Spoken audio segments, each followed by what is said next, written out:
Hello, welcome to the History Inquirer. This is where we inquire into the past to understand our present. Today, I'm happy to announce the launch of my Japanese history series, where I will cover the history and culture of Japan from ancient times to the medieval period and beyond. I'll cover topics such as Bushido, samurai, ninja, otherwise known as shinobi, the Sengoku Jidai period, and so much more, and show you how these things transformed Japan into what it is today. The question is, why Japan?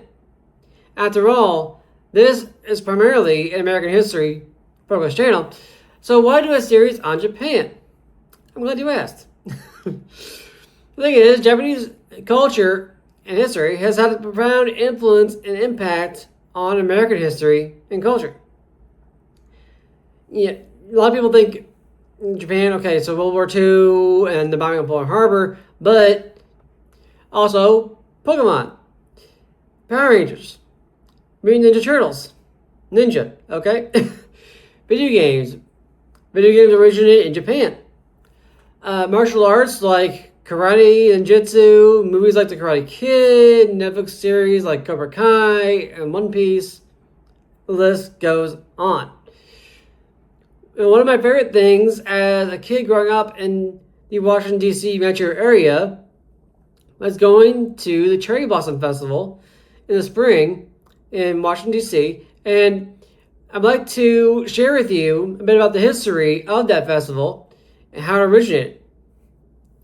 Now, in 1885, travel writer Eliza Skidmore returned from a trip to Japan and where she fell in love with the cherry blossom trees and advocated for them to be planted along the Potomac, but was denied by the authorities. Then in 1908, she met with David Fairchild, who was not only a botanist, but an official with the U.S. Department of Agriculture, and had successfully transplanted 100 cherry blossom trees from Japan, around his estate in Chevy Chase, Maryland.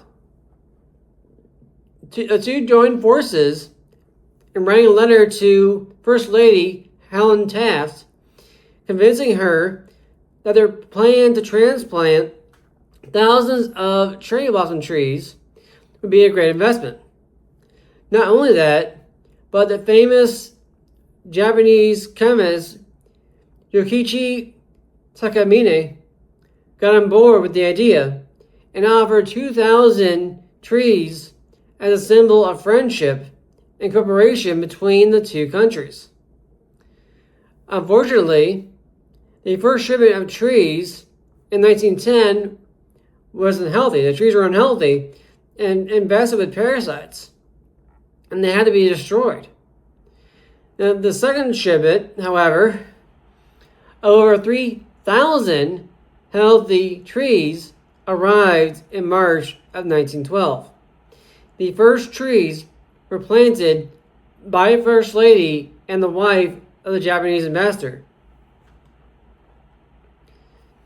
Now, these trees still stand today. Later, during the 1930s, during the construction of the Jefferson Memorial, there was a cherry tree rebellion as protesters chained themselves to the trees in an effort to save the trees from destruction because they're in the way of the construction of the Jefferson Memorial. Now, this prompted the involvement of President FDR to declare that the trees would not be destroyed but transplanted wherever the protesters wanted to leave or not. They actually transplant the trees with the protesters still chained to them. Not gently, but, Anyways, they left. They left. After I told them, no, we're just transplanting him. Okay. I'd rather destroy him. Okay. Now, today, 3,800 trees grace the tidal basin, and a few young ones were transplanted back to Japan with one planted in front of the tomb of Eliza Skidmore. How fitting. Now, cherry blossom trees have symbolic meaning in Japanese culture. Known as sakura, and you might be thinking sakura as in Japanese steakhouse, sakura. But yeah, that's what it means. Now they both represent fleeting beauty, impermanence, love, elegance, hope, renewal, growth, harmony, etc. It teaches us that life is precious and that there is renewal. There's hope of future growth, new beginnings, change, and renewal. Live life in the present. Cherish every moment because once it's gone, it's gone. Anyways, I hope you learned something new today. I hope you are as excited as I am about this new series. I also believe that, like with the cherry tree, nothing lasts forever, so it is time to retire my tricorn hat for something a bit more Japanese. And here I am with my casa hat, and I don't know if you can see it, but underneath I have a Japanese headband. I think it's called a hakimachi or something like that. Anyways, yeah, it's the same kind that the that the Japanese chefs wear, the sushi chefs. They wear the Japanese steakhouses. Anyways, I thought it looked cool. With the red dot and then the dragons. Okay. Anyways, I'll probably end up taking this hat off during my recordings, but a bit much. Anyways, and then this hat is called a casa.